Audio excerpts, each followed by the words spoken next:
What's up, everyone? Welcome to Outside Interference with me, the RRBG Eddie Torres, and today I'm being joined by Mr. Justin of the Wrestling Classic. How are you, brother? I am good. How are you? I feel like I've seen you every single day. This weekend, yes, yeah, we've been in the same circles this weekend, which is Today we probably would not have seen each other, but now we're doing this show. There it is. So There it is. Again. It's meant to be. Yeah. Yeah, it's been a crazy weekend. You and I both experienced. Also, by the way, apparently there's a picture going viral on the wrestling world with my face on it now that has Dolph Ziggler hanging out with AEW wrestlers, and everybody's going crazy. Yeah. That makes sense that you're in that picture. Now I think about it. Yeah. It's like, he's not working with the WWE. His brother works at AEW. He's always in LA.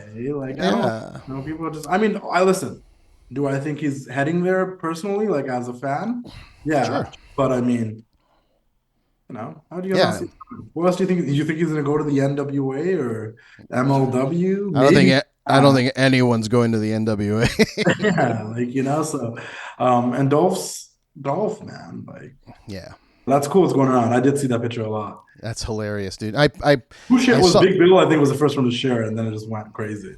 Yeah, there was one of the headlines said he's hanging out at Full Gear, and I commented like, it's not fucking Full Gear, dude. That's at the Lyric, and it was the Hunkamania comedy show. You need to calm down. Which was promoted so much this week, if you're like a hardcore wrestling fan, that you would have known he was here anyway. It was all over Ryan's page. It was all over on Dolph's page. Yeah, like I would have went. I actually forgot about it. To be fair, now that I'm saying that, kind of contradict what I'm saying, but I did see it all week. So like, yeah. Yeah. So anyway, that's a funny thing that's going on, and then also it just happened right now. They I believe they announced Randy Orton on Raw will be the fifth man for Survivor Series, which I think is tremendous. Which I'm a huge Orton fan. I've always been a huge Orton fan since day one when he was wearing those blue and yellow trunks. I am happy he's coming back. I think it's perfect for the team to see him and Cody team up again. I thought it was weird that like they announced it without him coming out. I think everyone stayed till the end of Raw to see Randy Orton come out. I know I personally stayed till the end of Raw to see Randy Orton come out. That's what we're doing this a little bit later, but they kind of just announced it, and stacked team. You got Jey Uso, Sami Zayn, Cody Rhodes, Seth Rollins, and Randy Orton. Not that the other side isn't stacked, but like that's we haven't seen Orton for like over a year. Yeah, it's gonna be interesting too because Jey Uso is part of the reason. He was part of the bloodline when Orton was taken out on TV. So we'll see how I believe we'll have a Randy turning on Jay during that match. I think that's what will happen. Maybe. I mean, I think we'll see some tension, but maybe there'll be bygones that be bygones. Because do you think they announced Orton tonight so people didn't assume it was Punk on Saturday? Oh, for sure. Yeah. I mean, that's the rumor online. I don't know. Where are you at? Do you think he's coming to Survivor Series? I do, but that's like selfishly because I want him to. I don't like I wouldn't be like, I'll put it this way. I'm not going to be like shocked or disappointed if he doesn't. Gotcha. But I want him to. Like, I'm not going to like, it's not one of those situations I'm like, oh man, he didn't come. This is a waste of my time. Like, if he comes, like that's going to be like a moment and super, super, super, super, super cool. But if he doesn't, it's not like, if he doesn't, I wouldn't even say like it doesn't mean the door is closed either. I'm sure it'll happen. I mean, but if it was going to happen, it has to be Chicago, right? Like, yeah, if it's not Chicago this time, it's going to be Chicago next time. But yeah. I mean, I'm personally not a huge Punk fan, but I know it's good business. It's money, so make that money. You know what I mean? That guy can fucking. Are we allowed to swear in here? Yeah. Okay. That guy could stub his toe and be trending on Twitter. So like I think it's like he does, and we're not going to go deep into this, but out of all the stories that came out of AEW about CM Punk and the Elite and everything that happened, have you noticed that like 99.9% of the time Punk said nothing about it, like publicly? Yeah. The stuff he openly did publicly, like the All Out scrum, but like he never really talked about it publicly.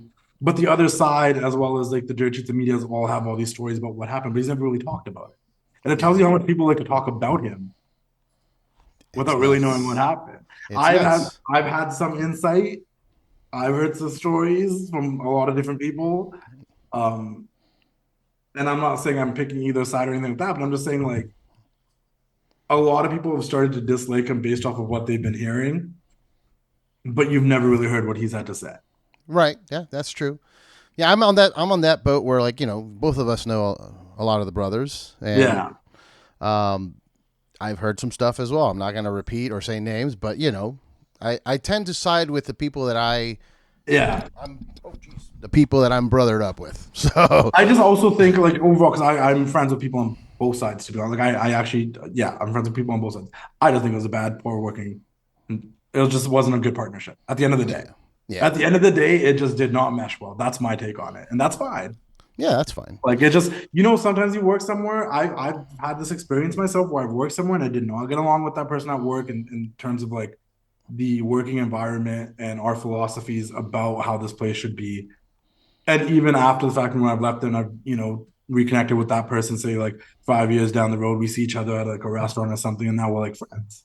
You know what I Yeah, mean? yeah. But just in that workspace, it just doesn't work. It just everything was not the way. So that's it. Just sometimes that stuff just doesn't work, and that's okay. It's okay. I Normal. Is know. it problems? Is there fault on both sides? I think so, but it just sometimes things don't work. Yeah, and again, like what I tell a lot of people, we none of us were actually in that room. We don't know, 100%. and there's no footage. Surprisingly, I'm sure there is. I'm sure some people have some footage. It's just not gonna get out ever. You know what I mean? Yeah. In this day and age, everybody immediately. Somebody's back there like, what? Yeah.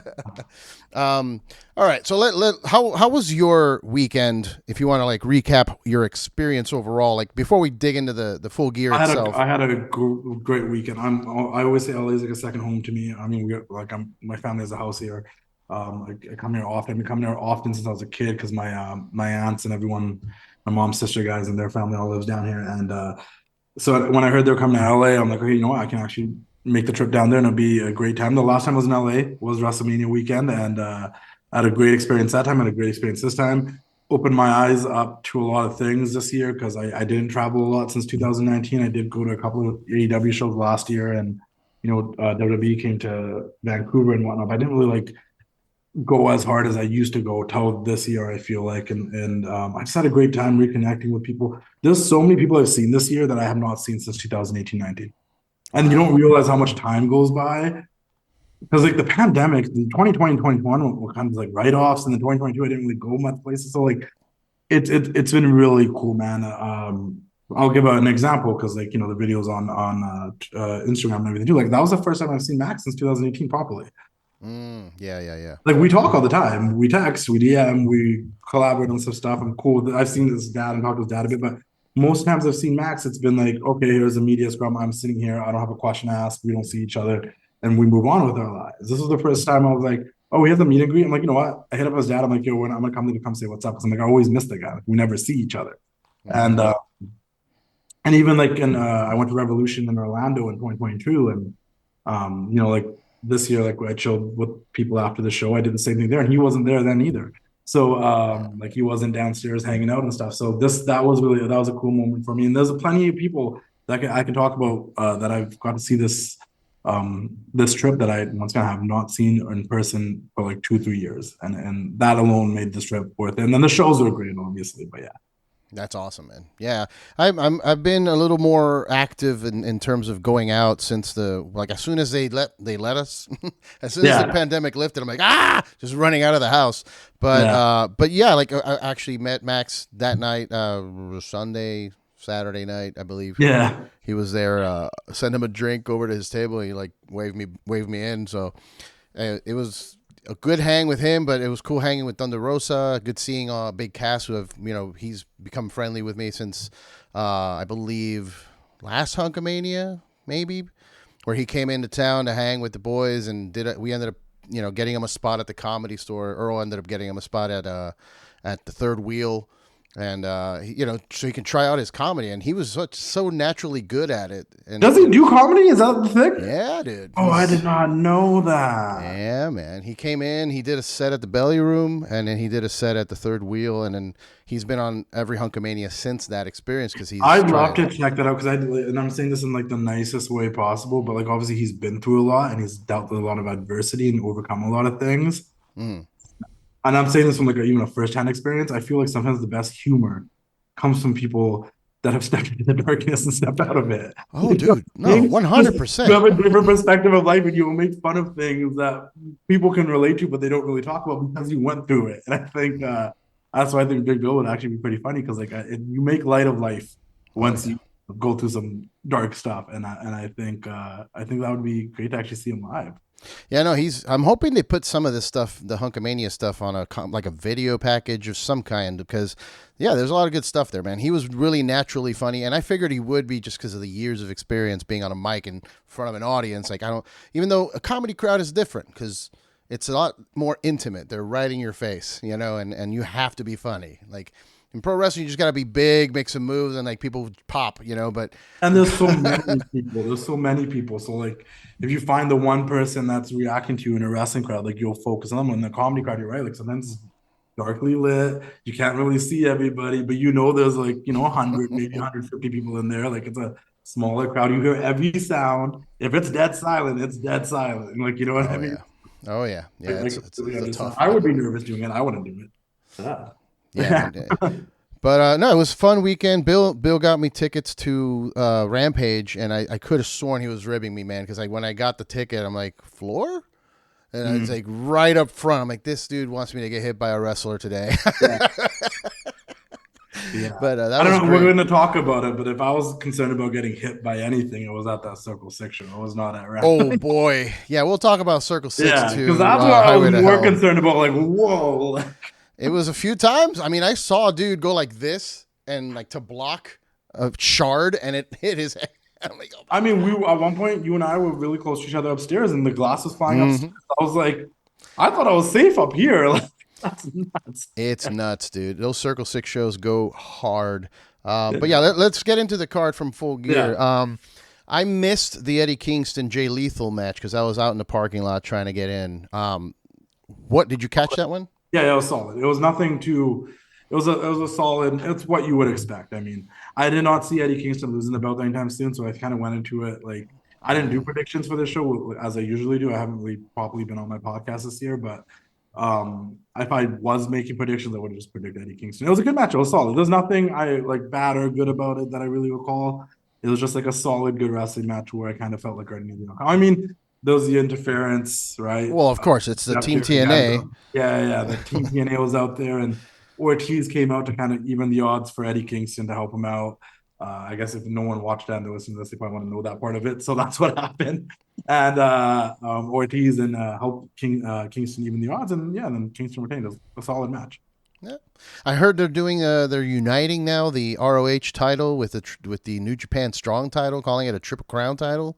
Yeah, I felt like when Tony Khan was talking about it in the press conference and someone asked if they were unifying the titles, it confused a lot of people because he said, yeah, we're unifying the titles. And I think the definition of unifying the titles is different for a lot of different people. Sometimes if you're like grew up on WWE, when someone says, hey, we're unifying the titles, you think they're taking two titles and just making one.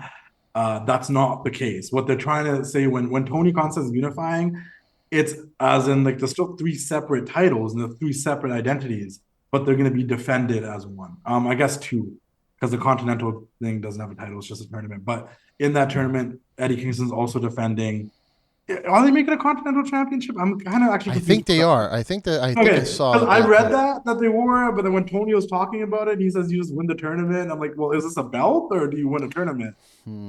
He might have to make a clarification. The whole thing has been confusing, but the one thing I'm not confused about that I think confused people is that they're not unifying the New Japan title and the Ring of Honor title. They're unifying them in a sense that they will be defended together moving forward. I mean, I wouldn't be surprised if they did do that though, because the Strong New Japan Strong is basically dead. Yeah. So Yeah. what are they going to do? If eventually they just merge it into it and it becomes part of the Ring of Honor Championship. But I think they like the idea of a guy carrying two belts and being that triple crown champion, like that person that has these belts and okay, I'm going to defend these belts all at once. But I think eventually they will always like to move it into like one title. But we'll see. Yeah. Yeah, I mean, like the WWE just did with finally getting rid of the red and blue and making gold. Yeah. Which makes me like, and I think it confuses people too. So it's like, oh, so is this the Universal title, the WWE title? Like, what lineage goes on? I'm like, it's obviously going to be the WWE title. Like, yeah. I mean, the other one has like very little lineage. What are we talking about? I mean, I guess both lineages would go on, but I don't know. Eventually, yeah. Well, I walked in as Claudio was beating Buddy Matthews by submission. Did you catch that one too? Banger. I think this was better than Eddie Kingston Jay Lethal. It was a really competitive match. Both guys are obviously extremely talented wrestlers. And this is one of those situations where, like I said in the last match, I was kind of like, oh, I know Eddie's gonna win this. I went in without this one. I didn't actually know. I'm like, oh, Buddy could win this. I'm like, Claudio could win this. I'm like, there's no actual like favorite in this situation technically because it wasn't much of a story. It's just more Claudio's like, hey, you've been really annoying me. I want to wrestle you at a Full Gear. After Buddy beat Wheeler, and that's how it came about. So there's not like a story where I'm like, oh, move forward with the story. This person needs to win. It was just like a really solid competitive wrestling match. Possibly the best match of the kickoff, to be honest. The pre-show. What do they call it? The 0 hour. 0 hour. Yeah. Yeah, that was a pretty. I mean, I rewatched some clips from that match. I didn't, because I didn't catch the beginning. But yeah, it was a really good match. Claudio always. Both of those guys studs. I wouldn't expect anything less. Yeah. Then they had the MJF and Samoa Joe versus the Guns. I don't know why that happened. Like, why? It's crazy. Like, I'm not like we briefly talked about it. Max is my boy. He's been my boy forever. We go way back. I've known him before he started trading. This man at this particular and listen, Ed, there's a lot of things going on and a lot of talented people in this company. Yeah. So I might be a little biased when I say this, but I'm not disgrading or downgrading what anybody else is doing. But I feel like they know this, and this man's carrying this company on his shoulders right now. Oh yeah. Because there is multiple storylines he's going through. The last 2 pay-per-views he's worked double duty. Like they build Dynamite around him, like basically every week. Yeah. I also don't know why he has to wrestle twice every pay-per-view and defend his Ring of Honor titles because we see Ring of Honor titles not get defended all the time, but. I mean, I get the need to have your star there often, but like, this is how you get injuries and stuff. And I don't think it's necessary to have him there wrestling twice in a night, but especially with the amount of people on that roster, the amount of people that didn't even show up, that weren't on any of the shows this weekend. Yeah. I just don't, I get it. Like, I feel like maybe they thought we did this last month. It worked really well. And then, okay, we can further the Joe thing if we do this. But, like, I don't know. Like, and I think, I don't think anyone got hurt in this situation in any sense in terms of, like, where they are. But, yeah, no. What was the point of the Guns losing? Yeah. I don't know what I mean? I'm not saying that they should have won this match, but, like, they could have just not had this match at all. And the Guns would have just been the Guns. It just seems like the Bullet Club Gold overall, where they go after the show, I have no idea. Yeah, we'll get to that match at the end, but they were building up Bullet Club. It started feeling good to me. Yeah. The entrances, the whole gimmick with the Card J and the stealing of the belt was all great to me. I think it helped make all of them look great. But then Wardlow got involved with MJF. Yeah. Samoa Joe going after MJF. And then Adam Cole is here or not there. Now there's a devil. And then Roddy guys are still down. It's like so much is happening to MJF that it kind of put the Bullet Club Gold in the back burner in the last few weeks. I feel like. Yeah. They could have saved that. I mean, they could have saved that. They could have done the Wardlow feud, which I'm sure that's coming next or something. Yeah. I'm also, by the way, we'll get to that too, but I was kind of bummed that there was no information about the devil at this pay-per-view. Which was weird to me. Yeah. I think everyone was expecting it and nothing happened. Even just a little, even just show him again with no words, just, and that's it. The interesting part is we had no devil, but Adam Cole was on the show. Yeah, I mean, it's. I'm pretty sure it's him. I I, was kind of hoping but he what would. are your predictions? Who do you think it is? I thought, look, my prediction for Full Gear was that Adam Cole would just remove the boot and start beating MJF, and it was him, and he's the devil. I thought they were going to reveal that it was Adam, and that the injury is actually, not that serious, and that the beard is in addition to the evil character that he's now turning into. There was a point, we're not there yet. There was a point I thought Adam was going to turn on MJF2 in the main event, Oh, when he, yeah, my predictions were either it's Adam Cole, it's either Adam Cole, it's either I think there's like you can really do a curveball there, and it might be like a Kyle O'Reilly, and he's working with a ooh, bunch of guys, or it's just MJF himself, and we're all getting played here. yeah, like the Joker or something like that. The devil, like I know we've had MJF in the ring, and then the devil shows up, but it's just like also like a lot of the devil things have been pre-recorded videos of the devil's face and not really like there, and yeah, Yeah. Well, we'll see. Let's get there. So, yeah, the Guns lost, which unfortunate to me. I mean, I don't think they should win the belts, but I just like we said, I don't think this match should have happened. yeah. Then we had the opener for the main card, which was Sting, Darby, and Adam Copeland with Ric Flair versus the Patriarchy, which I believe is that the first time we see the name? This is the first time we saw the name the Patriarchy on the Hey, screen. the crowd popped when the name came Great up. name. Yeah. The dead dad thing has been running great for like almost a year now. So I would argue that Christian's having a better 2023 than Edge. Or Adam, sorry. Adam. Can't say I think Edge. Christian's had a better 2023 than Edge's 2022 and 2023. Yeah. Yeah.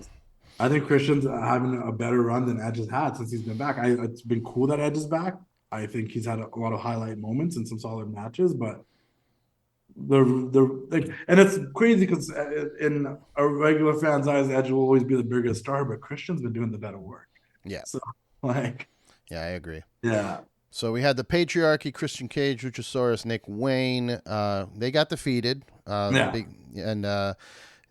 Darby got on the mic like this is Sting's last match in LA, and the crowd popped. I thought that was great. So it was nice to be there for that because Yeah. I don't know when's the next time I'm going to see Sting. I don't Nate really. was out I there. don't Let's not travel. downplay the fact that Nate was out there Yeah. too. No, and he got physical. He got physical. He started him and Christian went at it before he ate the low blow. And they did the really smart thing in this match, right? The thing, and I remember I was talking to a friend who's a big AEW fan too, and I was telling her, I was like, listen, I'm like, the one thing that would be really smart for them to do in this match, because it is a six-man match, is somehow make sure Christian and Edge don't touch each other the entire time. Yeah. So you can still move forward with they did not fight each other. Edge didn't want to fight him, then he agreed to fight him, but then they still did not touch each other. Yeah. And I thought that was smart on AEW's booking because you can get away with them not touching each other in this match and tease it. So moving forward, that singles match between those two, it's still there. Like that still can happen. I would have taken it a step further and just not had them touch at all because he had that spear. I think On a dynamite. There was a spear. But that was nothing. Christian spearing Edge, right? No. Edge speared Christian. Oh, okay. Edge speared him because he finally snapped or whatever. But save that. I would have saved that. But yeah, good. I like that too that they didn't touch throughout the whole match, and it was a solid match. It is what it is. I saw backstage footage of Ric Flair and Jay Lethal interacting, and I know we're gonna get a Ric Flair match in AEW. Yeah, no, A match. It might be an opener. Ric Flair's last match. Yeah. He's like the Kiss or, those bands that just retire 17 times. Ozzy Osbourne. He'll keep coming back as many times as he wants. I will say I ran into him in the hotel and I asked him if he wanted to smoke a joint because, he's a big cannabis guy now. And he was like, I've been drinking for 5 hours. I'm going upstairs. I'm like, okay. Yeah. No problem. All right. After that match, we had Orange Cassidy with Hook, which what's going on with Hook, dude? He's just friends with everyone and he just shows up at random people. If there's two people that were extremely over and then the booking was the detriment for them, it was Hook and Wardlow. Yeah. There's two people that you did not strike while the iron was hot. And they can eventually try to do something with Hook again, and they're trying to do something now again with Wardlow, but What a fall from grace, to be Yeah, honest. yeah, they fumbled. They Yeah. fumbled. Yeah, I don't know what Hook is doing. He's every week it's a different partner, a different friend comes out to help. But Orange Cassidy defeated John Moxley with Wheeler Yuta at his side by pinfall. I mean, it was they both those guys. I like them. A lot of people complain about Mox. I like Mox. I like his style. I've been a fan from CZW, so I will always be there for a Mox match. But my friends were all complaining like, "Oh, this match wasn't that great," and blah blah blah. And I'm like, I thought it was fine. I thought it was a good match. Yeah, I missed a little bit of this, to be honest, and I have not watched it back yet. Mm. Um, it was my match to go charge my phone really quickly because I needed Ah, one for content. yeah, But it's because we've seen it before, and this is one of those matches. And I'm going to say this, and I know it might offend some like hardcore AEW fans. I think one thing that AEW does that WWE's gotten better at because they used to do it as well is having one or two too many matches on a card, a pay-per-view oh, card. Well, like this every card could have been good if you would have cut one or two of the matches. yeah, And this is one of those matches, unfortunately, I think you didn't really need on this card. yeah. If it was good, great. But to me, it seemed like something you could have done on the Dynamite before, the Dynamite after. It just did not seem like it needed to be on here. I get there's a backstory and there's a story, but it also just kind of like everything that led up to this was kind of weird because um okay, Mox beat Orange Cassidy, and it seemed like it was the end of Cassidy's run. But then Mox got hurt, and Ray Phoenix got the belt, and then they just put it back Yeah. on Cassidy to kind of fix that situation because Mox was out for a bit. Okay, now Mox is back, and he beat Orange Cassidy for the belt again, or did he beat Phoenix? Actually, never mind. I think he came back and won the belt again. Yeah. I don't Cassidy know. beat No, no, no. Phoenix. Yeah, I don't know. Something, but you see what I mean? It's that confusing and Yeah. convoluted that I don't even remember. Yeah. So instead of like, okay, so now Orange Cassidy like lost to Mox, and I know eventually down the road he was gonna probably beat him again. And yes, it took 6 orange punches and whatnot, but it just like I just don't understand where Moxley goes from here. Like, do you just not care about Orange Cassidy anymore? And then do we go back into the same routine of Orange Cassidy, like regularly just defending this belt against some people that you would think is better than him, but he just somehow sneaks away with the belt over and over and over and over again? Yeah, we When don't they need another one of this those belt, I runs. thought when they introduced this belt, I thought this was gonna be like another belt to try to elevate a whole bunch of people. But if I be honest, I feel like it's only elevated Orange Cassidy. Yeah. Yeah. No, I agree 100%. And I think this would be a good time to take that vacation you've been wanting. Yeah, He's and been that's another thing wanting about for a long time. AEW. That's another thing about AEW, um, that like because there's a couple of people I say this about, but sometimes going away for a little bit is okay. Yeah. I know BCC's great, but even that is starting to kind of like, what are they doing? I mean, They weren't not can I coming. give you a weird hot take that has nothing to do with nothing? But I've said, but since I'm on here, I'll say it because I've never really got to say it publicly. Um, I love how a lot of people would give Punk like the whole he's fragile, he's like made out of glass, he keeps getting hurt. But because he's more dislikable and controversial than guys like Brian Danielson and Adam Cole, those two guys who get hurt just as much and been on the shelf maybe just as much or more than CM Punk was, don't get that same sort of, oh, he's so fragile, he's made out of glass, he can't hang no more.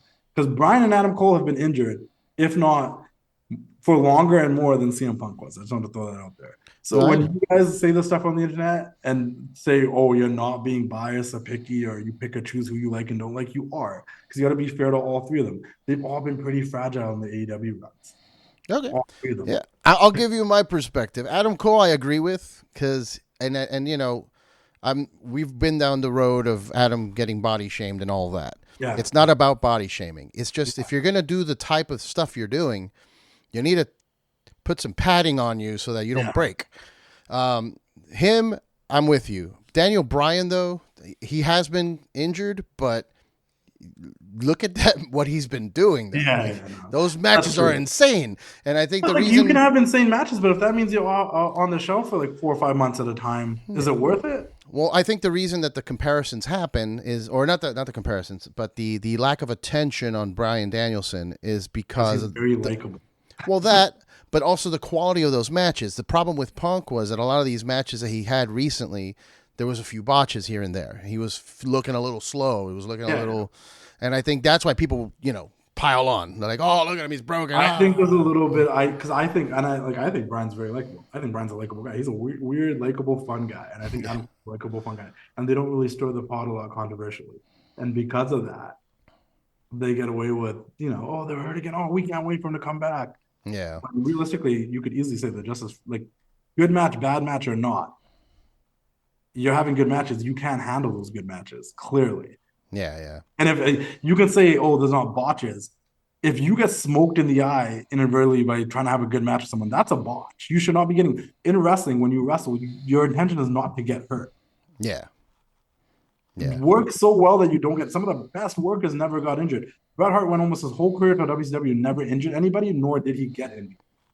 These guys are going out here trying to put on bangers and they're either injuring themselves or injuring other people.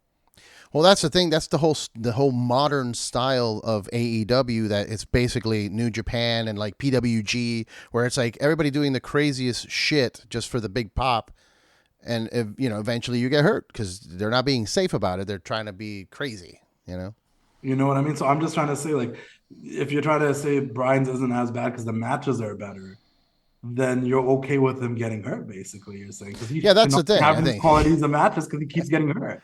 Yeah, that is it. I think that's what people that's being selfish as a fan. Yeah, for sure. No, I agree.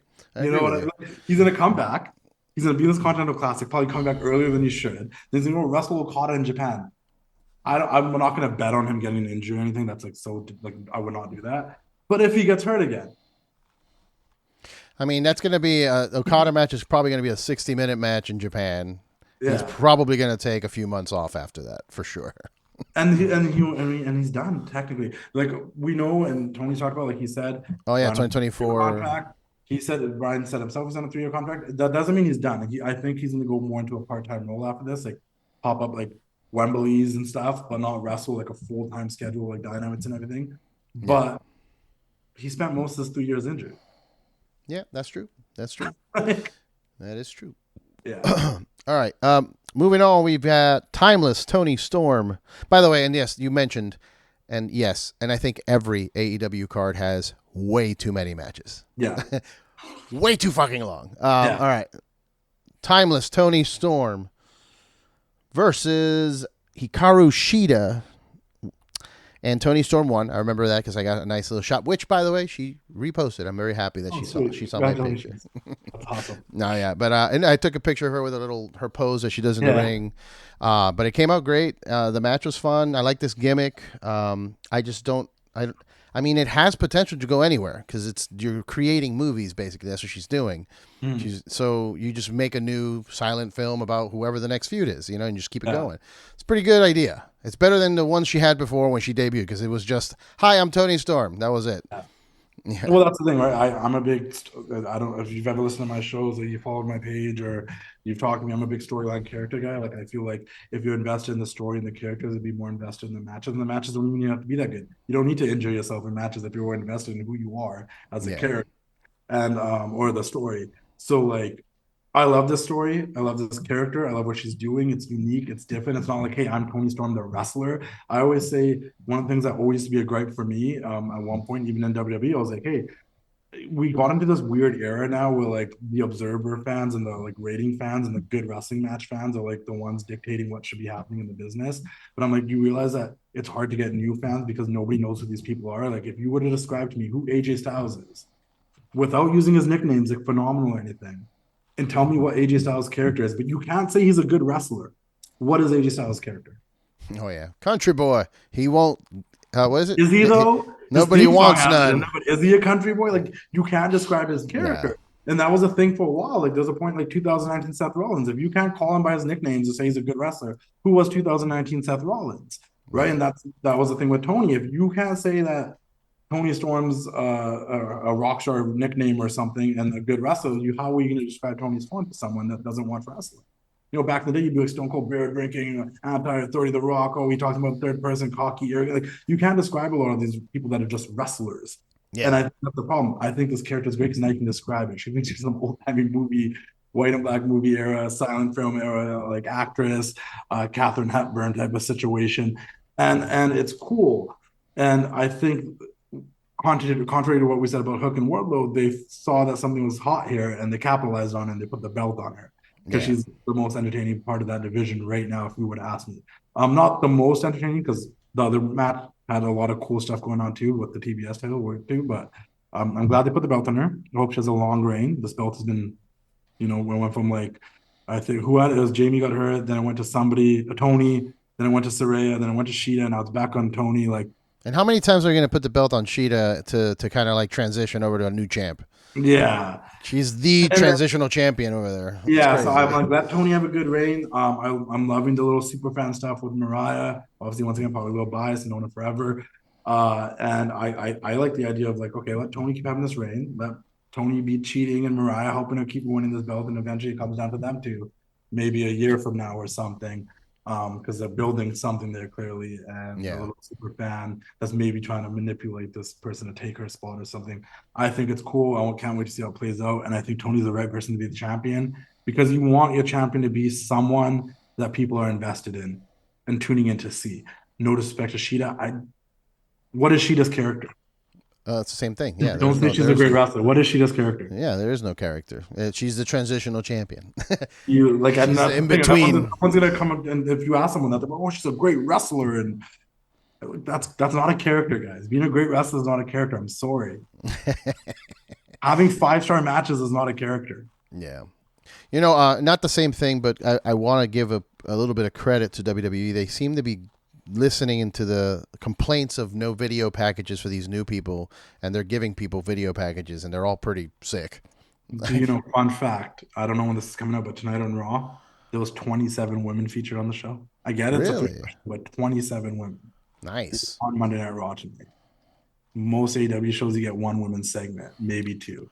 Oh yeah. I'm just saying, when people make complaints about Book the Women Better, that's what they're talking about. Yeah, for sure. And like I said, like Xia Li had a nice little video package tonight. So it's it's important. I think those things are important. If you're going to introduce us to new people, tell us why. 100%. You signed Will Ospreay. We should get like a really cool Will Ospreay video package on Wednesday. Like we just should. Hey, this is a new signing. Let us show you Will Ospreay. Yes, fans have seen him in AEW. Fans have seen his matches. Still showcase him, because there's a lot of fans that are flipping through the channels that have not seen him. There've been many times AEW has brought people in. And I have friends that are hardcore wrestling fans that watch WWE, watch AEW, and that's what they watch. They watch those two companies. And I remember when I was sitting at my friend's house and Okada came out, and he's like, "Who is he?" Yeah. To you, that's probably shocking. To me, that's probably shocking. But people don't know. Yeah, no, I know. Expect people to know. Like Suzuki should have a fucking sick package from New Japan. Like just show everybody why we should care. Like, give us a video package of why Ibushi and Kenny Omega have been friends all these years. Yeah, no, yeah, anything other than just Excalibur yelling it out. They've been friends forever. Yeah, we get it. Golden Lovers. Like, that's cool. Show us. Yeah, show us a little bit. And they have the relationship. They can get the footage. Yeah, they can. It's not footage. They're more than it's more than easy for them to get the footage as long as it's not WWE footage. Like, sure, you can't show the relationship of Jericho, but you can show the relationship between Ibushi and Omega. Like, it shouldn't be that hard. Yeah, even that feud, or the new partnership, show the original feud, the reason why a lot of people started watching New Japan, which is Jericho versus Omega, back in the day. Oh, okay, listen, then what is it? Like, you give them 3 minutes on the show? Here's a 3-minute package of the history of the Golden Jets. Yeah. It makes sense. I mean, they try sometimes. I've noticed that there are some packages sometimes, but they definitely need a lot more, and I think WWE has paid attention to that, and they're doing a lot more of that too. Anyway, back to the AEW Full Gear. Ricky Starks and Big Bill defeated La Facción Ingobernable, which, by the way, their video package, that's an example right there. They did that whole series, which it looks like a movie. On Rampage, though. Yeah. And Collision. Yeah. And not even when Collision was bumping. Like, I think everyone has come to the terms that Dynamite's like the A show. Yeah. Yeah, not that the other shows are bad, but Dynamite's the A show. Yeah, Dynamite's definitely. There was a little bit of a competition with Dynamite and Collision, but after a lot has changed, Dynamite's the clear A show. Yeah. It is on the A show. So it was 30-minute matches every match. You got these things down. There was a good match. I believe it was Collision. Which show was Dax and Roosh? Collision. That was Collision. That was a good match. FTR is 99.9% on Collision. So here's the thing: Dynamite has a better show, production-wise and entertainment-wise, and wrestling is good. But I think Collision has the more of like the just the crazy match that you want to The see. meat and potatoes matches, like the old school Yeah, wrestling matches. Yeah. yeah. All right, so it was It's Ricky just and Bill. Saturday's tough. I think Saturday's also just a tough day to put a That's wrestling true. on. And that's not a pay-per-view, you know? Yeah. What would you know? I think Ricky Starks and Bill should get a name. What would you name them? I don't know. They said they don't need one in the press conference. Yeah, I So know, but why does everyone want us to have a name? We don't need it. And then someone said absolutely big, which got a laugh from everybody because like absolutely big. I'm. Please uh make that the new name. yeah, Give me then that shirt. someone's like, why wouldn't you? Then you guys have merch, and then Ricky's like, Oh, we have our own merch. Why do we need merch from now? Like, you guys aren't paying attention. I don't yeah. know. Absolutely big was cool. I don't know what else you could call them, but No, I'm in Starks for and that. Bill, I don't know. Yeah, I don't know. They don't seem to want Uh, one. yeah. But this match was great. I enjoyed this match. Obviously, it's your it's a ladder match, right? Like you're gonna Yeah, get. ladder match. FTR was there. Kings of the Black Throne, I will say I homies. wish there was more. This is the one thing I noticed. I might maybe I'm like I some people can disagree with me on this, but I feel like there was not enough urgency to actually try to climb the ladder and win Mm. in the match. Yeah, Because it I was guess more about the spots. yeah, like isn't that the purpose of a ladder match? Is you want to climb? Like there was less moments where someone was actually trying to win the match, and more moments of people trying to hurt each other. Yeah. Which I get, like wear down your opponent then climb, but I wish there was like a little sense of urgency of like, oh, like everyone's kind of knocked out right now. Maybe I should try to win the match, Yeah. you know? But that's just No, yeah, I agree. There was not that much of that. yeah, A lot of just big spots. Brody yeah. King Gonzo bombing someone through a freaking ladder bridge, and yeah, a lot of big crazy spots. I'm happy for Bill because he's a homie, and I'm happy to see him win. But I've even told him, when they won, when they beat FTR, I was like, what? Like that's wild, dude. Like I'm really happy that they're giving you guys a shot. That's awesome. But like it's so random. Like it's It such a really random was. move. It was really rad. I remember when it happened, I wasn't home and I saw it. I'm like, what? Like, are you like what? Like, that's crazy. I think there was a WWE pay per view the same day, and I was driving somewhere and to go watch it, and then they won the belts, and they were like preempted for it by an hour, and I was so confused. Um, yeah, but I'm also like, I didn't think they were going to win this and retain either, and they did, so it threw me off. hmm Yeah, Yeah. I'm like, oh, maybe House of Black wins because they've been really pushing House of Black coming back. I was like, okay, maybe FTR gets it back because like FTR is FTR. They just introduced Roosh guys as like a group, so maybe they get that rub. And I was like, I didn't like if you would have asked me before the pay-per-view, like Starks and Big Bill would probably be my last choice of who I thought was winning. So I think they that's the keep they reason they keep, won. I they think keep that's surprising us. Yeah. yeah. I think nobody wanted, or not wanted, but nobody was expecting that. So I think Yeah. that's why it's a shock. Like, okay, cool. They're pushing them. We're still That's running with this. We're running with this. Yeah. yeah, fuck it. So that was a good match. Well, actually, I would say my second favorite of the night. Mm-hmm. Then we had Julia Hart defeating Chris Statlander and Sky Blue, which again, like you mentioned earlier, great match, and I think the right call to give it to Julia while she is over. She is 100%. she is super over right now, and Stat, I love her. She's great, but also not like doing anything. No, Yeah, Stats another one of those people right now where once again she's great. Her matches have been great. She's actually really talented in the ring. yeah, Didn't like okay, she beat Jade Streak. That's cool. Didn't really elevate the title in my opinion. yeah. There's nothing about Statlander that really made me like. I'm gonna point this out, and it'll probably make a lot of the things I'm saying make sense. I also am not a really big fan of super long babyface runs. I get really Mm, bored of super long babyface title runs. I like it more when the babyface has the face of adversity and go after the title again. The heel has it because it's more easy to dislike the heel cheating and continuously winning than a babyface that just keeps winning. Then it's like, oh well, they win all the time, whatever. Um, yeah, so I like having Chris chase the title again. I think will be more entertaining for me. Having Julia have it with all the character like you look at the full story of her being that cheerleader to where she is now and the growth and the character and how over she is. And now even though Sky Blue's in this little transitional phase, if will she not turn to the dark side? Like there was a lot to be invested in here. And I thought Julia should have beat Chris at the last pay-per-view they had. mm, I don't know if it was a pay-per-view or like a Grand Slam where they faced each other, but I think it was Wrestle Dream. I was there. yeah.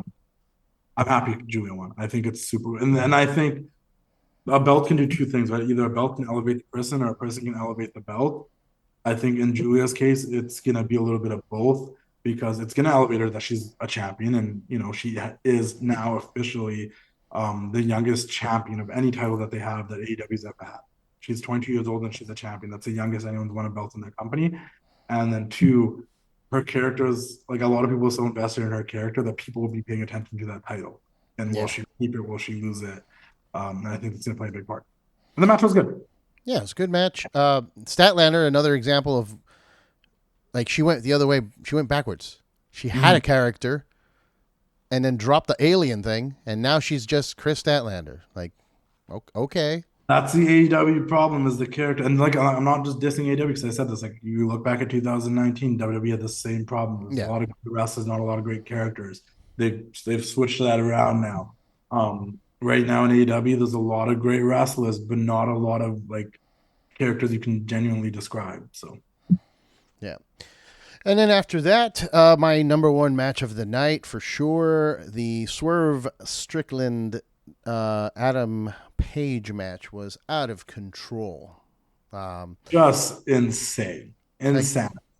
I'll tell you this: I met up with last night at Circle 6 with JB, who's one of the dudes that runs Circle 6, and I was like, did you see that? And he's like, dude, I thought we made the sickest spots, but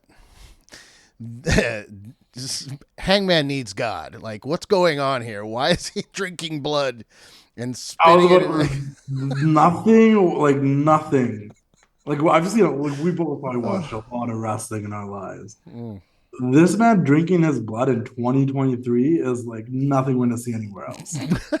And even if someone does it now, like if someone does it in the next 2-3 years, like this is the standard now. Like they did it first. Yeah, if somebody else does it, they'll have to reference that one. Yeah. Yeah, like this was the one. Like, and that was like, I'm not gonna lie to you. Like, I'm a big I personally know Swerve. I'm a big fan of Swerve. I'm hyped the way that Swerve's been portrayed in the last 6 months. I love that. I think this feud with Hangman has done a lot for Swerve in terms of elevating him into a main event player and where he can potentially be as a world champion in the future. I also think this feud with Swerve and Hangman has done a lot of damage control that needs to be done with Hangman since last year to really make people remember, like, oh, like Hangman was a world champion and a top player in this company, and he hasn't felt like that since all the drama went down.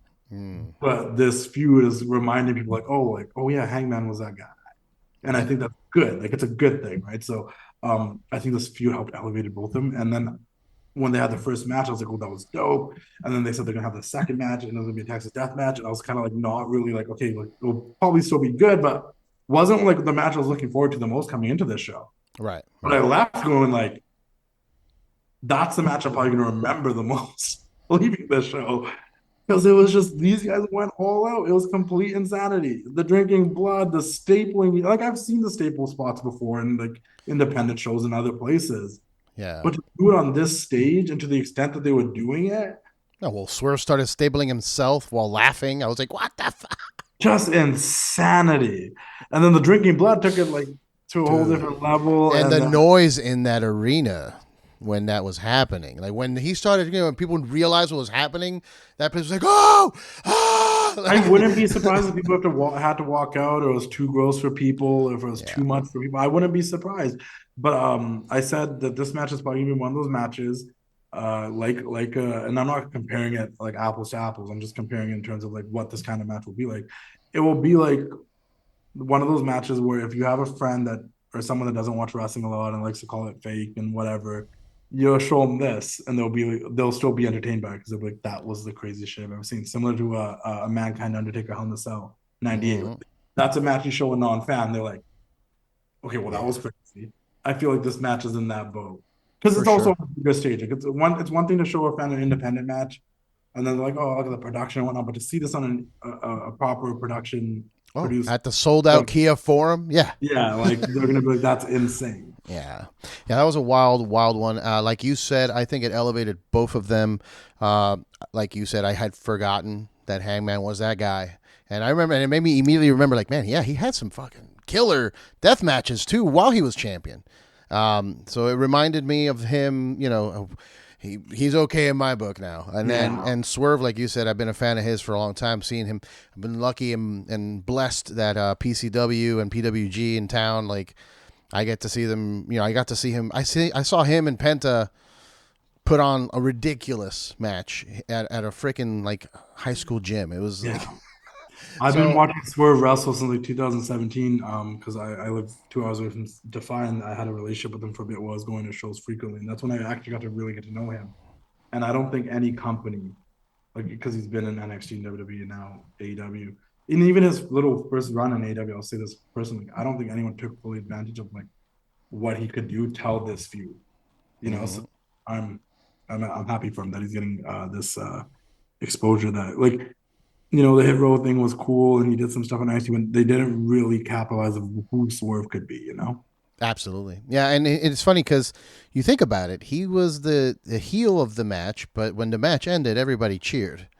He's the heel of the story. I mean, he broke into Hangman's house. You know what I mean?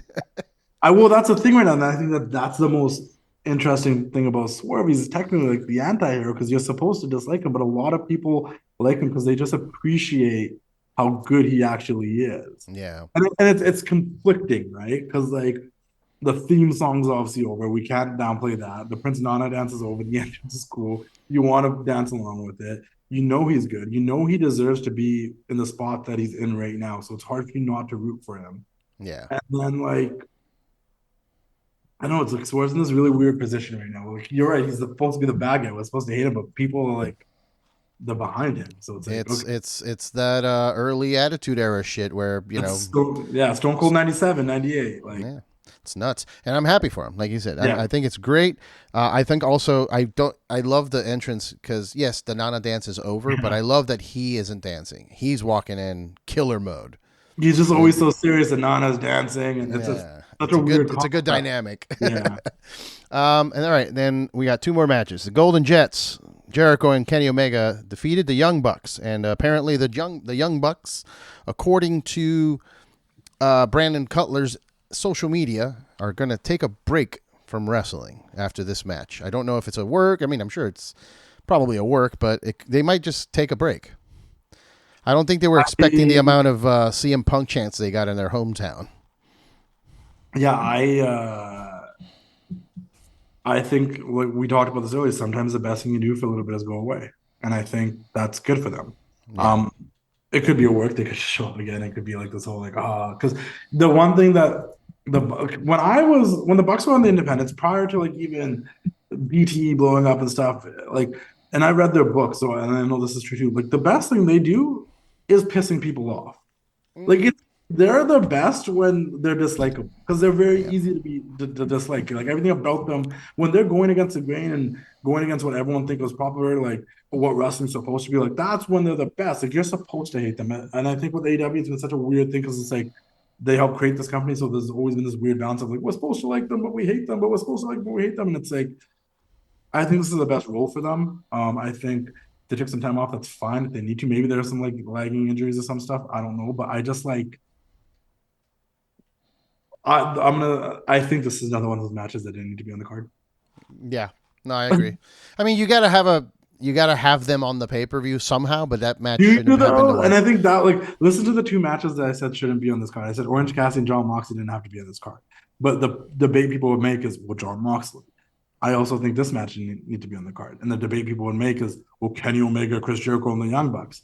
I honestly think, to be honest, this match was so hot shot put together. You could still have done like maybe Omega and Jericho versus Hobbs and someone take Takeshita. Like that would have made more sense. This just didn't make sense to me. It was booked like in the span of 2 weeks, and like yeah, I just think the Bucks wanted to have the Bucks wanted a match in California on a pay-per-view, that the first pay-per-view in LA. I think they wanted to be there for that, and they didn't have a story going on minus the hey, we're kind of mad at Omega for teaming with Jericho. Like that was, which is not a good story. It's just whatever they had, and yeah, it was a good match. Like it also just seemed like the classic. It didn't need to be this late on the card. Yeah, and hit everything you got, and kick out of it, and then finally something works. That's what it felt like to me, and it just Well, was it a good match? It was a good match. Do I like all four guys? I actually do. I like all four guys. I just don't think it needed to be on the show. Yeah. Yeah. I get what your point. You're right though. Like, it was in California. It's the first pay-per-view in California. I see why they'd want to be on it. 110%. I just don't think it needed to be on the show. Yeah. Or it could have been like just a quick. It could have been on the kickoff, dude. I They would could have. have not done the MJF Guns match and done this. Yeah, that would have been Or, better. I would have maybe left this on the main card and I would have put Moxley and Cassidy on the kickoff. Or that. Yeah, that could be good. That would have been good. I would have been fine with that too. There's just one too many matches on the show. And by the time this match happened, I'm like, I don't care about this match. I like all four guys. They did a good job. It was entertaining, but it's just like, I wasn't invested in it whatsoever. Yeah, I feel you. No, like this is a AEW problem overall, but I like, and especially with the Bucks, I like stop. I'm done with the friendship angles. We were friends and now we're not friends. Now you were my friend. We used to be friends. Why aren't we friends anymore? Like, I can give you a whole laundry list of feuds that happen in this company that's about friendship. Get more fucking creative, man. I mean, it's probably Most of the Bucks problems are sad that their friends aren't their friends anymore. I'm gonna maybe put this out there, and I don't know. I'm not trying to be mean, but I just think Tony controls a lot of creative, and Tony just strikes me as a kind of guy that didn't have a lot of friends growing up. I have had this exact conversation with people before, and I think that's why, just from the hugs he gives these I think people. that's why he's so fascinated about friendship angles. Yeah, I'm like, 'cause there's too much of it, man. Like it's just too like, oh, Kenny, we thought you were our friend, but now you're teaming with Jericho, man. Like, what are you doing, man? Like, who cares? You can still be your friend and team with Jericho. Like, what the heck? Yeah. It's I think that's a lot of that. Oh, Kenny, it's hard to make friends when you're super even rich kid. Even the bigger storylines about friends. Oh, Don Callis used to be friends with Jericho, and Don Callis used to be friends with Omega. DeCasta and Kenny Omega used to be MJF and Adam Cole. Everything's about that's the only one that kind of really makes sense because it's the hottest thing that was going on. But even in that friendship with Jeff and Adam Cole, there's a friendship between Roddy and Adam Cole. And then there's like the old friendship or partnership between Wardlow and MJF. Like it's all about friends. What's Edge and Christian or Adam Copeland and Christian? Friends. Yeah. We were friends. Like, now we're not. Now we're not friends anymore. Oh, what happened with Nick Wayne and Darby? They were friends. No way.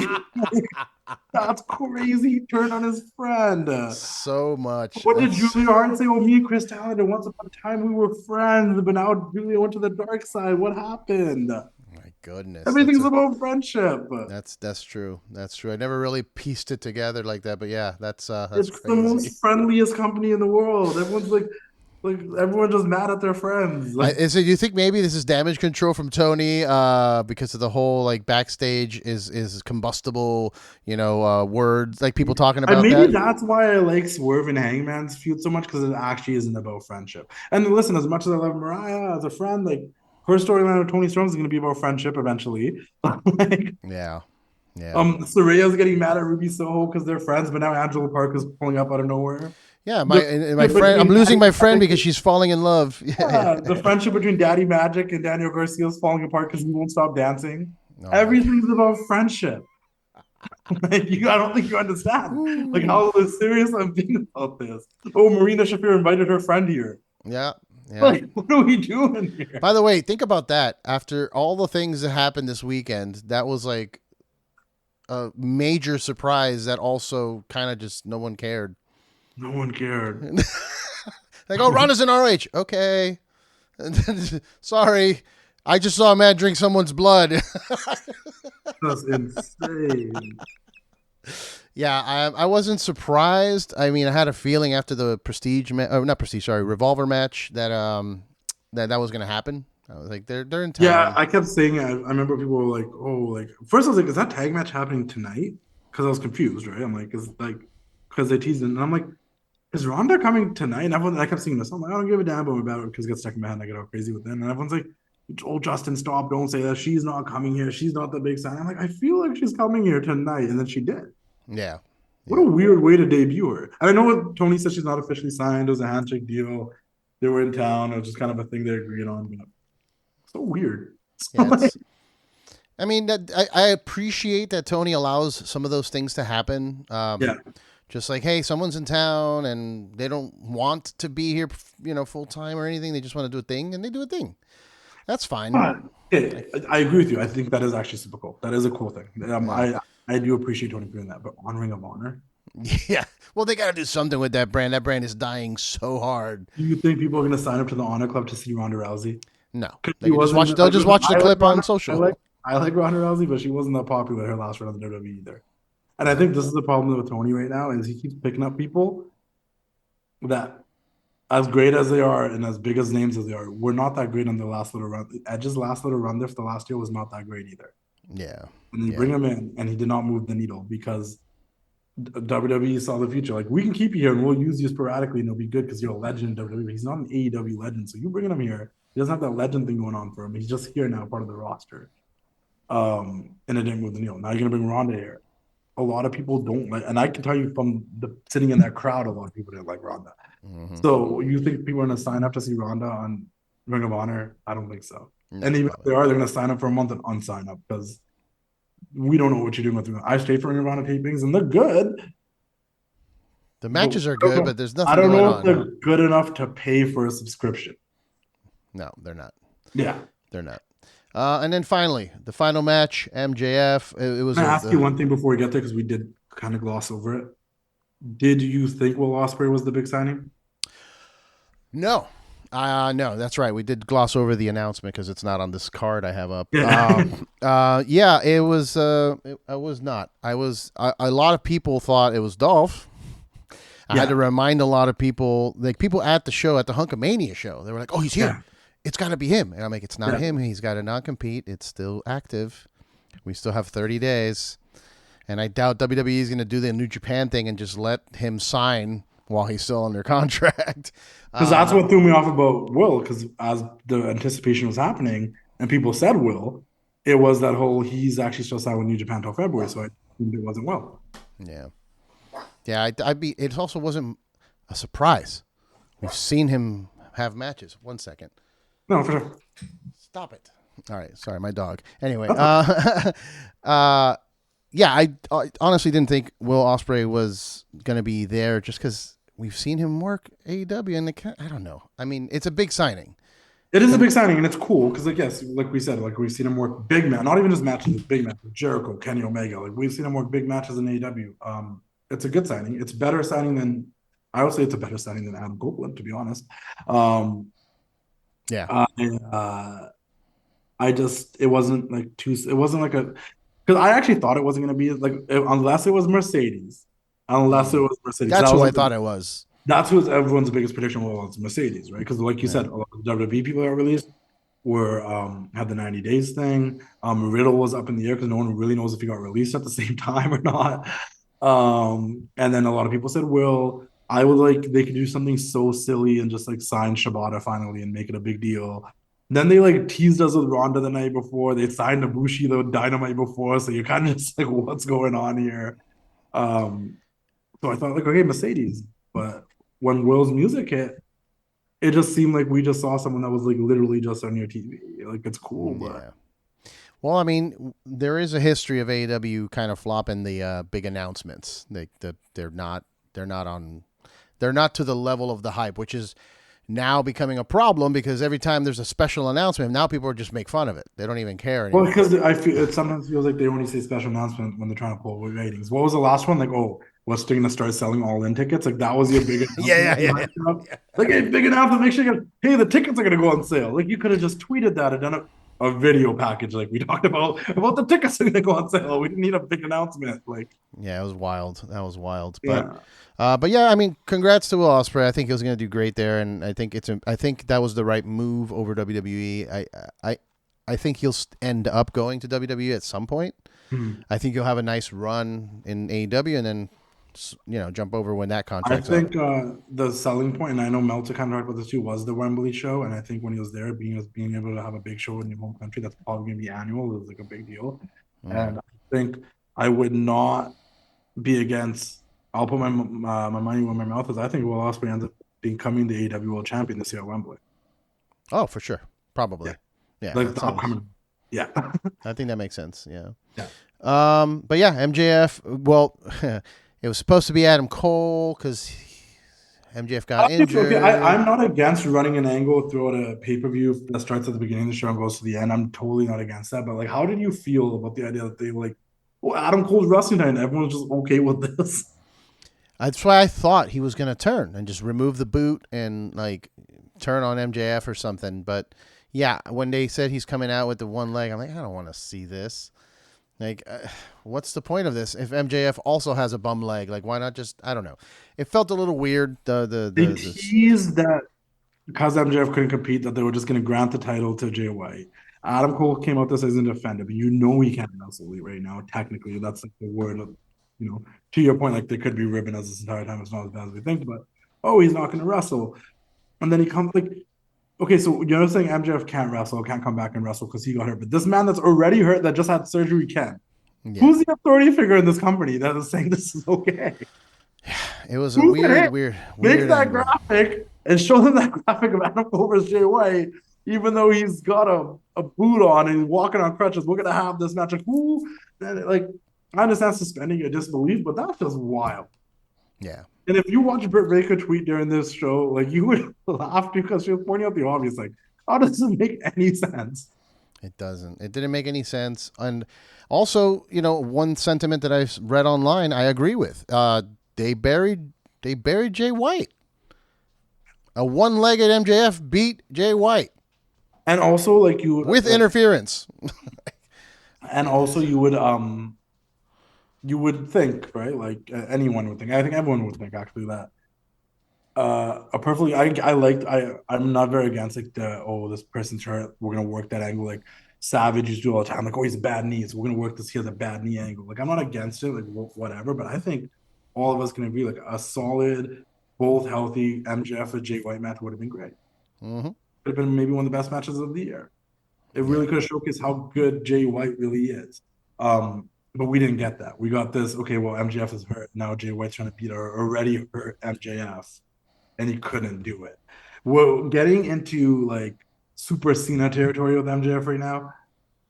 And we're losing the whole, like, when you talk about Swerve and Hangman, the thing I wanted to say that I forgot to say when we were talking about it is, like, they did that thing where, and it's possible in wrestling, and it happens quite a bit if you do it right, where even if the person loses, they still leave over.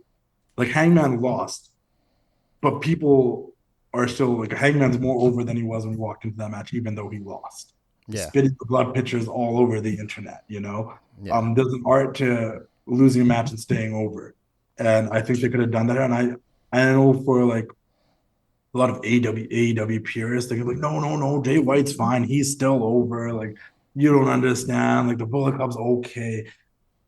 I don't think so. I think it makes Jay White someone.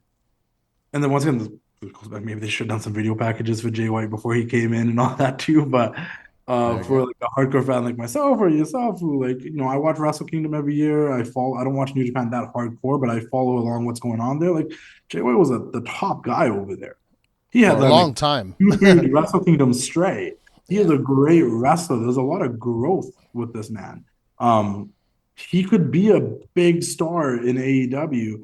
And I feel like this feud didn't do him justice. We talked about that a little bit. I feel like this is, everybody MJF has worked with has somewhat elevated MJF, whether it was Bryan, Punk, Cody in the past, like most of Jericho. Like, this was the first time MJF was facing someone. Like, even Ricky Starks and the other three pillars, like, they all benefited. This was the first time MJF was facing someone. And just because the way Jay White's been portrayed in AEW thus far, and it was starting to get good when we were in the era of CM Punk's collision. We're like, they're doing something different here with these the Bullet Club here. They're really getting that shine. But the moment Jay White showed up and confronted MJF and they did that promo battle, I'm like, they've done nothing to make you feel like Jay White's on MJF's level. And this match just also proved that they don't think Jay White's on MJF's level, which is crazy to me because Jay White's one of the best wrestlers in the world. And it does not feel that way at all in this company. And a part of the issue is that this company has a lot of great wrestlers in it. But I don't know.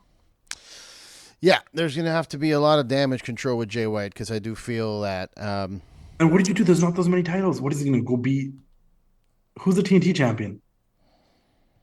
God. Christian. He's not going to be Christian. Yeah, he's not being Christian. Christian's in the whole angle with Adam Copeland. Who's going to go beat Orange Cassidy? If anything, I have more money that Orange Cassidy would beat Jay White than Jay White would beat Orange Cassidy because they love having Orange Cassidy win. So what is he supposed to do? Maybe make him trios champ with the guns. I don't know. That hasn't done anything for anybody. They Yeah, thought putting the trios titles in the House of Black like was gonna elevate the House of Black. Like, no. Malik has another guy that should be going after the world title. yeah, It's just this company has so many talented people. The one thing about CM Punk's Collision that I almost felt kind of cool was like, well, there is a little bit of a separation of the brands. And mm, for a minute there was another world title, even though it was fake. yeah, There's only so much you can do. I mean, they don't really treat Ring of Honor like it's that important. Samoa Joe just said, "Yeah, I don't want this belt no more." yeah, Like, yeah, what do you do? yeah, It's not like Eddie Kingston's your champion. He's like, "Oh, I'm just going to defend the world title in this Continental tournament." That's yep. your world title. You should be defending that like singly so someone could gain something from. Maybe the Bullet Club could run Ring of Honor. I don't know. Like, it's just weird. They need to do something with Ring of Honor, and I mean, yeah. I mean, I don't know how we fix it. I don't know how you bring in more writers, let other people input on creative. I don't know what's going on over there with a lot of the storylines, and it's unfortunate because I really like AEW and I like a lot of the I talent there. There are a lot really, of friends. 100%, 100%. Like, I have a friendship angle with half the talent there too. So, Yeah, so like, it's yeah, hard for me. But I remember I said this, and I'm a man of my words. I'm gonna keep it honest. I try to be honest. Like, I know they always deliver on their pay-per-views, and I know they're always gonna give you good wrestling.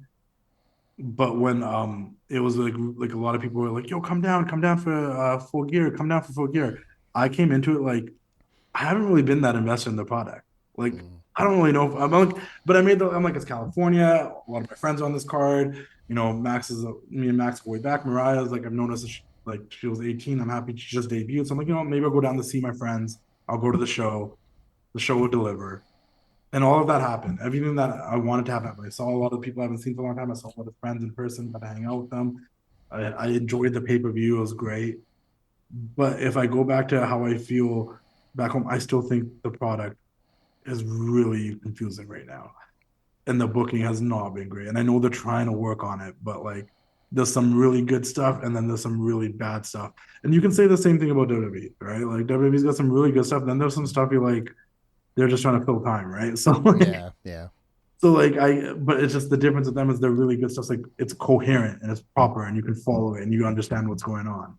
Here, like even the really good stuff, you're like, every show's disjointed, like Raw and SmackDown, like what's happening. But here, like you're not going to see half the people on Collision on Dynamite, and you're not going to see half the people on Dynamite on Collision most of the time. When's the last time we really seen House of Black on Dynamite? Only ever so often do we see FTR there now. Only ever so often do you see Big Bill and Ricky Starks on Dynamite. And on the flip side, MJF's on Collision like once every 2 months or something. Tony is one of those people that goes to each show. I don't know if the Bullet Club's just going to be regulated back to Collision now that this angle's over because they were only really on Dynamite because of MJF. It's not like split the brands. Maybe that's the answer. Like you have enough of a roster to have two different shows with two different identities, yeah. but they don't do that. It's just I don't know. It's just all disjointed to me. Yeah, no, I agree. I agree. I'm hoping that they can turn the ship around, like I said, because of the friendships and everything, and I enjoy the what they're trying to do. But yeah, we went a little long on the Full Gear review. I'm Sorry, not. I talk a lot. We're not going to review the Circle Six, match by match, but I will say, please go watch Circle Six's Highway to Hell. It was a fun night that we were both at. Insane, like barbed wire bundle matches with AJ Gray and Juicy Finau. The Painkiller match with Tommy Vendetta and Dale Patricks. There was Journey Fatu versus Remington Roar, which I've never seen him, but that was a good match. Drake Younger with his Arrow Boy. I mean, ridiculous. That match had ridiculous glass spots, like glass panes blowing up everywhere. And I think that was the one that had the giant light tube tower from Japan. Yeah. Like, it's just chaos. And then the last man standing match with Cruel and Matt Justice. Matt Justice has got it, man. I'll tell you. He's dope. I like him. Yeah. He's got It the was a good thing. show. Drake Younger cut a really good promo after his Yeah. match too, and it was really passionate. It kind of like tells you what the heart and soul of Circle Six is. This is I think my second Circle, maybe third Circle Six show. I went to a couple here in WrestleMania weekend. I know the guy. We both know the guys behind it. We both know the guys that like are created Circle Six and whatnot. And I know how passionate they are about it and how well they wanted to do. Um, I'm gonna say it once again, completely honestly, like deathmatch wrestling isn't my cup of tea all the time, but I enjoyed it and I thought it was just really well done and the talent, the sacrifices the talent puts themselves through to Yeah, put dude. on this show, I would never do what they do, and that enough alone, that enough alone makes me respect this and thinks everyone should check it out and put more eyeballs on the product because it's risky stuff. I was scared of glass flying in my face just standing on the side. Yeah. Because it's just they're doing it for you, so they're doing it for like for the show. So like I have nothing but respect for them, and I think everyone should support them and check it out.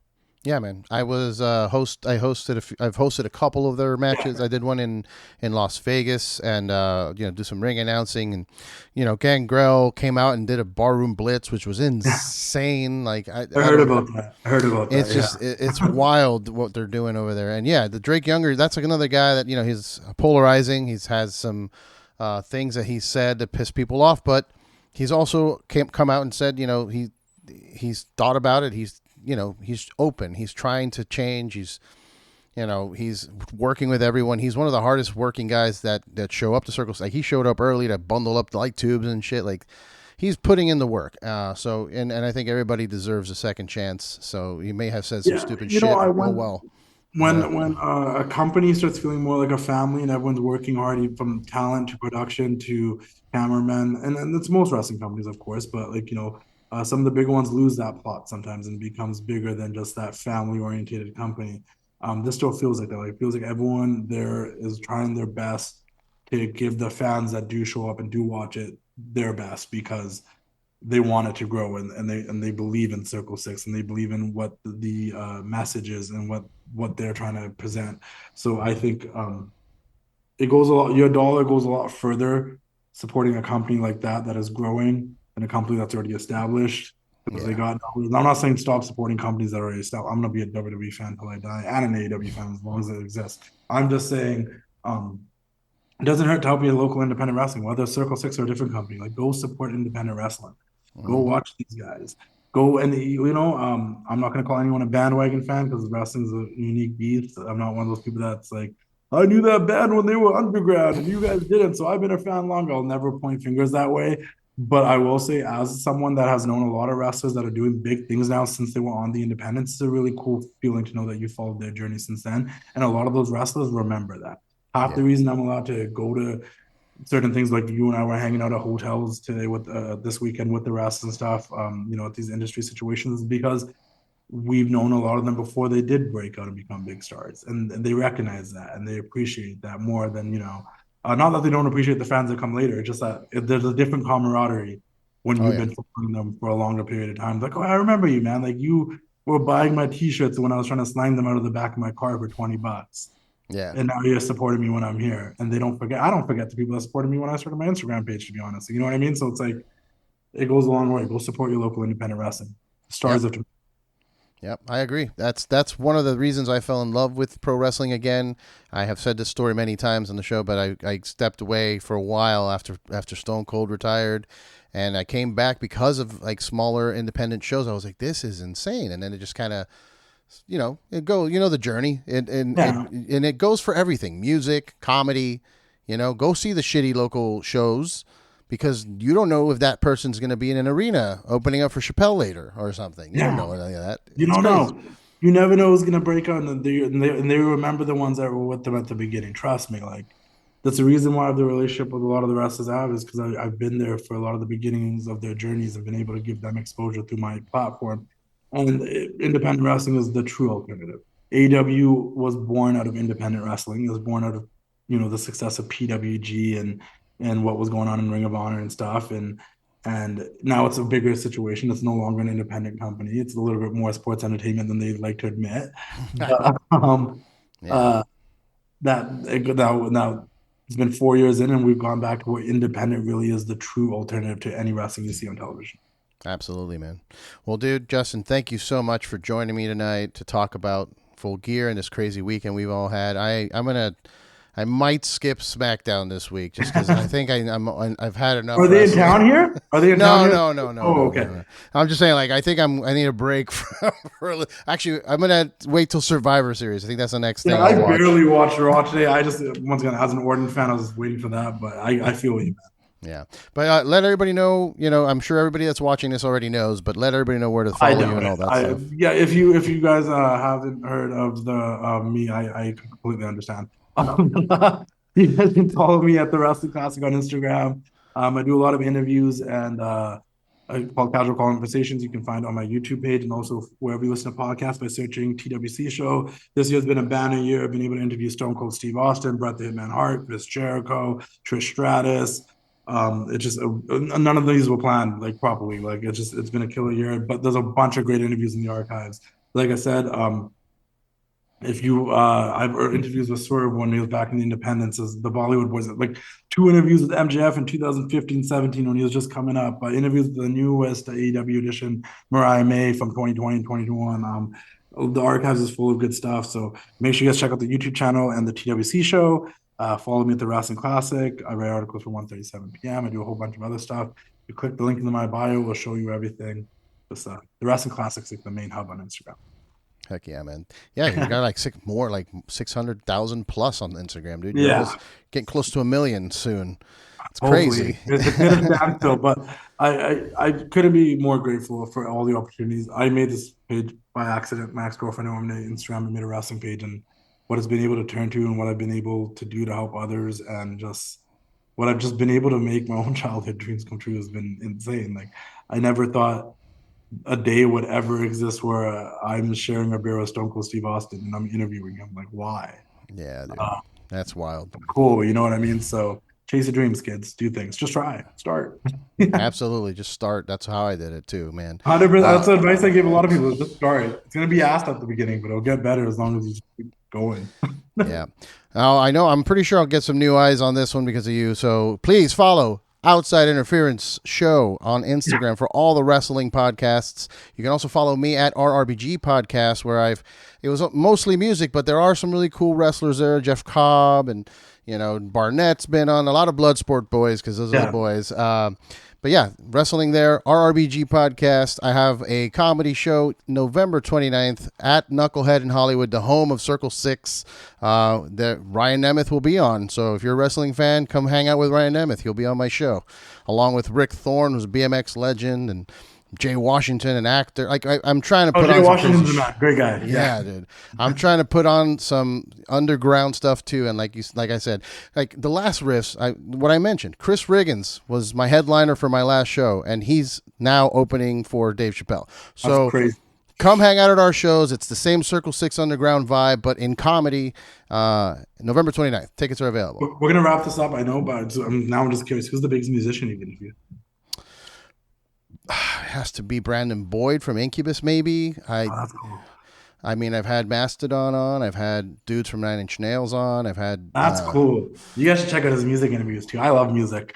People don't. That's like the other side. Everyone just thinks I'm like this wrestling guy. I'm like the biggest music junkie, like all genres. So that's cool. Yeah. The next week, hopefully, I brought Peanut from 311 to Knucklehead. So we're going to have an interview there with that. But yeah, there's a lot of really great musicians on there from there's bands that you love, and there's probably bands you've never heard that you should. So just check it out. Yeah, there you go. All right, brother. Thank you again. I'm looking forward to hanging next time you're in town. For sure. Me too. All right. Take care. See you.